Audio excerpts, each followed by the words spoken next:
Okay, let's jump into this deep dive. We're looking at a huge step forward in genome sequencing, and I think the most counterintuitive finding here is how it completely flips one of the oldest rules in genomics. Exactly.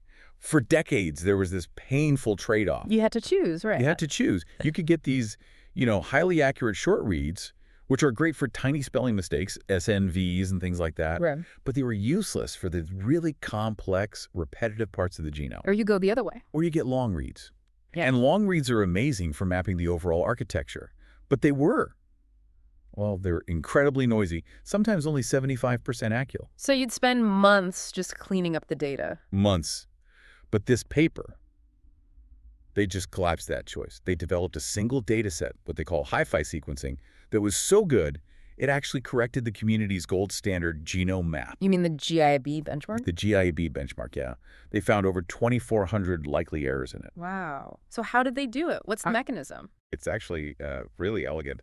They took this method called circular consensus sequencing, or CCS, on the PacBio platform. So you're reading the same molecule over and over. Over and over in a circle. Each individual pass is still pretty noisy, but you take the consensus from all those passes of the same molecule, and the random errors just get canceled out. And it worked. The numbers here are pretty incredible. They really are. They got these HiFi reads averaging, 13.5 kilobases long, and with a mean accuracy of 99.8%. So you get the length of the old noisy reads, but with the accuracy of short reads, you put it all together. Precisely.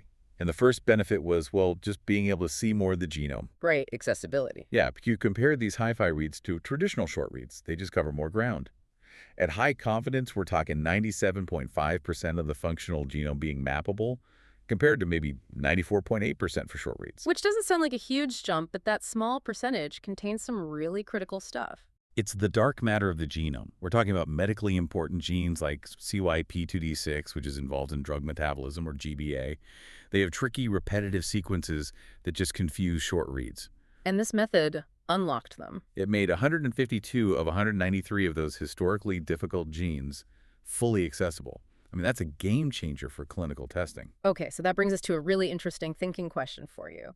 We have this nearly perfect data now, 99.8% accurate. Right. So should we assume that our standard bioinformatics tools like GTK, which were all designed for short reads, would just work perfectly on this beautiful new HiFi data?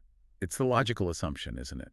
But the reality was a bit jarring. The answer was absolutely not. Really? The existing tools performed terribly, especially on small insertions and deletions, or indels. The F1 score was down around 80%. Wait, why? If the data is better, shouldn't the results be better? Because the type of error was different. Even though errors were rare, they were mostly these tiny little indels in repetitive DNA stretches. And JTK just wasn't trained to see that specific error profile. So we engineered this incredible sequencing method, and our standard software was, for a moment, useless. Essentially, yes. The solution was, of course, machine learning. They trained a new caller, deep variant, specifically on the HiFi error profile. And once it was trained, It was perfect. It matched the gold standard for single-base variants, and it pushed indel accuracy well over 95%. and because the reads are both long and accurate, I imagine the phasing was incredible. Oh, absolutely. Phasing, figuring out which variants you inherited from which parent was amazing. They could phase nearly all heterozygous variants into these massive blocks over 200 kilobases long. Which is just critical for understanding complex diseases. And it didn't just stop at variant calling. It revolutionized genome assembly. Building a map from scratch. Exactly. Using just the HiFi reads, they built a genome with contig continuous segments of over 15 megabases, and the accuracy was just staggering. 99.997% concordance. So you barely need any post-assembly polishing. The raw output is almost perfect. It is. Which brings us back to that first point. This accuracy let them do the ultimate validation, correcting the reference itself. Right, fixing those 2,400 errors in GIB. This data isn't just a new result, it's the new measuring stick. It defines what perfect means now. Okay, so let's boil this down. 3 quick takeaways. What's the first one? I'd say first, HiFi sequencing unified genomics. You have one 13.5 kilobyte data set that's accurate enough for tiny variants and long enough for massive structural analysis. One test to rule them all. Second, it lit up the dark parts of the genome. We're talking 152 medically relevant genes that were basically invisible before are now open for clinical study. And third, the results were so clean they literally rewrote the ground truth. They corrected over 2,000 errors in the human genome benchmark. And here's the final thought to leave you with.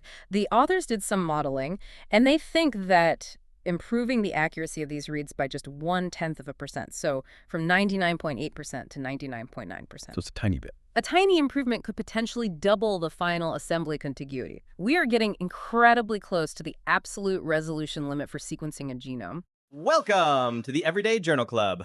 I'm Hope, a biologist with 15 years of research experience, now fortunate to be working in a Nobel Prize-winning lab. This channel has three main goals. 1, to help you stay effortlessly updated on the latest scientific breakthroughs. No paywalls, no jargon overload. 2, to build a supportive community where we can exchange the most valuable experience-based research advice. 3, to share valuable strategies and concrete examples on how to achieve meaningful scientific breakthroughs. Once we reach 1,000 subscribers, I'll begin releasing content focused on the third goal. Let's go! Let's make great science together.